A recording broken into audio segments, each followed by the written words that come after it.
ગતરોજ સાયલા પોલીસ સ્ટેશનની અંદર એક ગુનો દાખલ કરવામાં આવેલો છે. આ ગુનાની અંદર બીએનએસની કલમ 204, 205, આઈટી એક્ટની કલમ 66C અને 66D મુજબનો ગુનો પોતાની રાજ્ય સેવક તરીકેની ખોટી ઓળખાણ આપવા બાબતેનો જે છે એ દાખલ કરવામાં આવેલો છે.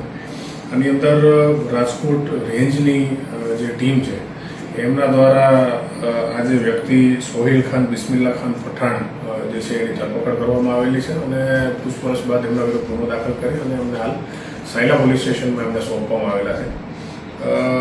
રાજકોટ રેન્જની ટીમને આજે બાતમી મળેલી એના આધારે આ જે વ્યક્તિ જે છે એ પોતે સાયલાનો રહેવાસી છે અને એક પ્રાઇવેટ નોકરી કરે છે. છેલ્લા કેટલાક સમયથી પોતે એઆઈ દ્વારા એડિટ કરેલા પોલીસ અધિકારી તરીકેના પોતાના ફોટોઝ જે છે એ બધી જગ્યાએ અપલોડ કરી અને પોતાની ઓળખાણ છે એ ગુજરાત પોલીસની અંદર ડીવાયએસપી તરીકે પોતે આપતા હોય અને અલગ અલગ લોકો સાથે આ પ્રમાણે એમની વાતચીત કરી અને પોતાના એક ખોટી ઓળખ આપવાનો જે છે એમને ગુનો કરેલો હોય એવું આ પ્રાથમિક દ્રષ્ટિએ જણાઈ આવે છે. ત્યારબાદ એમણે એક વ્યક્તિ જે છે એમને સાયબર ફ્રોડની અંદર જે અકાઉન્ટ બંધ થયેલું છે એ અકાઉન્ટ ખોલાવી આપવા બાબતે એના અવેજ પેટે 22,000 રૂપિયા એમની પાસેથી લઈ અને પોતે અકાઉન્ટ જે છે એ ખોલી આપવામાં મદદ કરશે એવી પોતાની ઓળખાણ આપી અને આ પ્રકારનો ગુનો જે છે એમણે કરેલો હતો.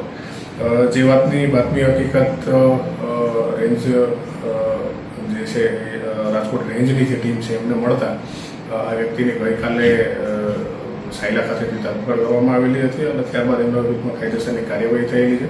હાલ આ વ્યક્તિ જે છે એ પોતે સાયલા પોલીસ સ્ટેશનની કસ્ટડીમાં છે અને રિમાન્ડ હેઠળ છે. આમણે પોતે આવા બીજા કોઈ ગુના આચરેલા છે કે કેમ અથવા આવી બીજી કોઈ માહિતી એમનામાંથી મળી શકે એમ છે કે કેમ એ બાબતની તપાસ હાલમાં ચાલુ છે.